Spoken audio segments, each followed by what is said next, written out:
നമസ്തേ. ഏവർക്കും മഹാരാജ്യം പത്രത്തിന്റെയും politics Kerala online ചാനലിന്റെയും ഓണാഘോഷ പരിപാടിയിലേക്ക് സ്വാഗതം.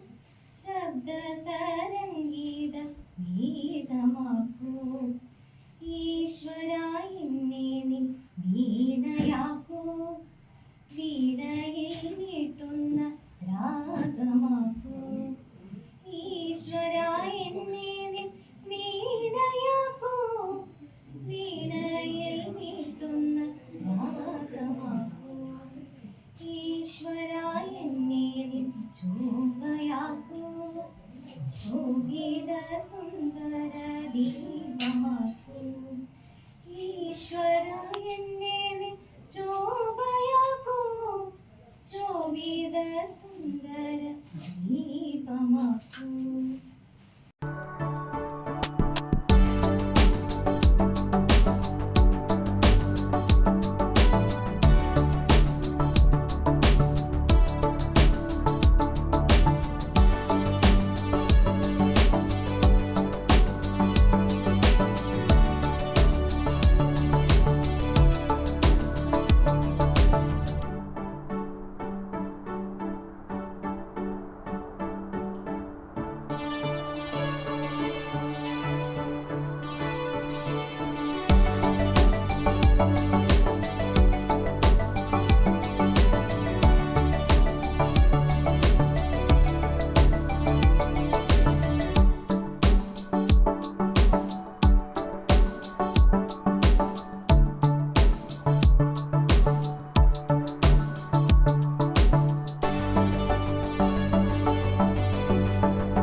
അടുത്തതായി പൊളിറ്റിക്സ് കേരളയുടെയും മഹാരാജ്യം പത്രത്തിന്റെ അമരക്കാരെ നിങ്ങൾക്ക് എല്ലാവർക്കും സുപരിചിതമാണ്. നമുക്കടുത്ത് അവരിലേക്ക് പോകാം. നമസ്തേ. നമസ്തേ. പൊളിറ്റിക്സ് കേരള പ്രേക്ഷകർക്ക് സ്വാഗതം. ഏറെക്കാലത്തെ ഇടവേളയ്ക്ക് ശേഷം ഞാൻ എൻ്റെ പ്രേക്ഷകർക്ക് മുമ്പിൽ വന്നിരിക്കുകയാണ്. ഇതുവരെ എൻ്റെ ശബ്ദമായിരുന്നു നിങ്ങൾ കേട്ടുകൊണ്ടിരുന്നത്. ആ ശബ്ദത്തിന് പോലും നിങ്ങൾ സ്നേഹം നൽകി. കുറച്ച് സാങ്കേതിക പ്രശ്നങ്ങൾ കാരണമാണ് പൊളിറ്റിക്സ് കേരള പ്രേക്ഷകർക്ക് മുമ്പിൽ എനിക്ക് വരാൻ കഴിയാതെ പോയി. ഓണമാണ് ഇന്ന് പൊളിറ്റിക്സ് കേരളയുടെ ഓണാഘോഷമാണ്. പൊളിറ്റിക്സ് കേരളയുടെ സിദ്ധാന്തം നിങ്ങൾക്കറിയാം. നേരിന് നേരെ വിരൽ ചൂണ്ടുന്നത് നെറുകേടാണെങ്കിൽ ആ നെറുകേട് പൊളിറ്റിക്സ് കേരളയുടെ പാരമ്പര്യമാണ്. അന്നും ഇന്നും എപ്പോഴും അപ്പോഴും. പൊളിറ്റിക്സ് കേരള ഇന്ന് ഞങ്ങളുടെ ചെയർമാനെ പരിചയപ്പെടുത്തി. ഇത് PS ശ്രീകുമാരൻ, മഹാരാജ്യം പത്രത്തിന്റെ പത്രാധിപർ, പൊളിറ്റിക്സ് കേരളയുടെ ചെയർമാൻ. പൊളിറ്റിക്സ് കേരളയുടെ ആശയങ്ങൾ, പൊളിറ്റിക്സ് കേരളയുടെ ലക്ഷ്യം ഒക്കെ ഇനി ഉയർത്തിപ്പിടിക്കുക PS ശ്രീകുമാരൻ സാർ ആയിരിക്കും. ശ്രീകുമാരൻ സ്വാഗതം. നമസ്തേ ഷാജി. ഇദ്ദേഹത്തിന് പരിചയപ്പെടുത്തേണ്ടല്ലോ, നമ്മുടെ ഷാജികുട്ടൻ, ഷാജികുമാർ KM. പൊളിറ്റിക്സ് കേരളയെ സ്ഥാപിച്ച് 8,000-ഓളം വീഡിയോകൾ അപ്ലോഡ് ചെയ്ത് കഴിഞ്ഞു. അതൊരു റെക്കോർഡായിട്ട് തന്നെ തീരുമെന്നാണ് എനിക്ക് തോന്നുന്നത്. മഹാരാജ്യം പത്രത്തിന്റെ ചീഫ് എഡിറ്ററാണ് ഞാൻ. മഹാരാജ്യം പത്രവും പൊളിറ്റിക്സ് കേരളയും ഇപ്പോൾ ഒരേ വേദി പങ്കെടുത്തു, ഒരുമിച്ച് ചേർന്ന പ്രവർത്തനത്തിലേക്ക് ഏർപ്പെടുകയാണ്. പ്രിന്റ് മീഡിയ എന്ന നിലയിൽ മഹാരാജ്യം പത്രവും ഓൺലൈൻ മീഡിയ എന്ന നിലയിൽ പൊളിറ്റിക്സ് കേരളയും, ഒപ്പം സിനിമാ കേരളയും ആരോഗ്യ കേരളയും നമ്മളോടൊപ്പം ഉണ്ടാകും. ഇന്ന് ഓണാഘോഷം നമ്മുടെ ഓഫീസിൽ വെച്ച് പൊളിറ്റിക്സ് കേരളയുടെയും മഹാരാജ്യത്തിന്റെ ഓഫീസായ D6 അക്ഷരസൗധം വഞ്ചിയൂർ PO തിരുവനന്തപുരം എന്ന അഡ്രസ്സിൽ വെച്ച് നമ്മുടെ സ്റ്റാഫുകളുടെയും അഭ്യുദയകാംക്ഷികളുടെയും സാന്നിധ്യത്തിൽ ഓണാഘോഷം ആഘോഷിക്കുന്നത് നിങ്ങളെല്ലാം കണ്ടു. എല്ലാവരും ആഹാരമൊക്കെ കഴിഞ്ഞു, സന്തോഷമായി. നമ്മൾ ഒരുമിച്ച് പത്രമാധ്യമ രംഗത്ത്, മീഡിയ രംഗത്ത് ഭരണഘടനയുടെ അദൃശ്യമായ സ്തംഭമായി പ്രവർത്തിച്ചു മുന്നേറുകയാണ്. പത്രധർമ്മം എന്തെന്നാൽ സത്യം മാത്രം ജനങ്ങളിൽ എത്തിക്കുക, അവരെ നേർവഴിക്ക് നയിക്കുക എന്നതാണ്. അത് വിട്ടുവീഴ്ചയില്ലാത്ത, സത്യത്തിനോട് വിട്ടുവീഴ്ചയില്ലാത്ത പ്രതിബദ്ധത നമ്മൾ പുലർത്തും എന്ന് വാഗ്ദാനം ചെയ്തുകൊണ്ട് നമ്മുടെ പ്രേക്ഷകർക്കും വായനക്കാർക്കും ഹാർദമായ ഓണാശംസകൾ.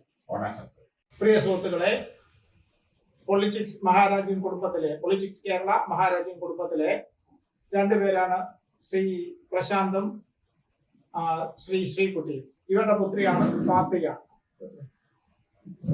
ഈ സാത്വിക ഒരു കൊച്ചുമിടുക്കിയാണ്. ഇപ്പോഴ് ആലീസിന്റെ അന്വേഷണങ്ങൾ എന്ന സിനിമയിൽ ആക്ട് ചെയ്ത് കഴിഞ്ഞു. ഒന്നാം തരം അഭിനയ സിദ്ധിയും സംഗീത സിദ്ധിയുമുള്ള ഒരു കലാപ്രതിഭ തന്നെയാണ് സാത്വിക. നമ്മൾ ഈ കുട്ടിയെ പൊളിറ്റിക്സ് കേരളയിലൂടെ പ്രേക്ഷക സമക്ഷം അവതരിപ്പിക്കുകയാണ്, അഭിമാനപൂർവ്വം അവതരിപ്പിക്കുകയാണ്.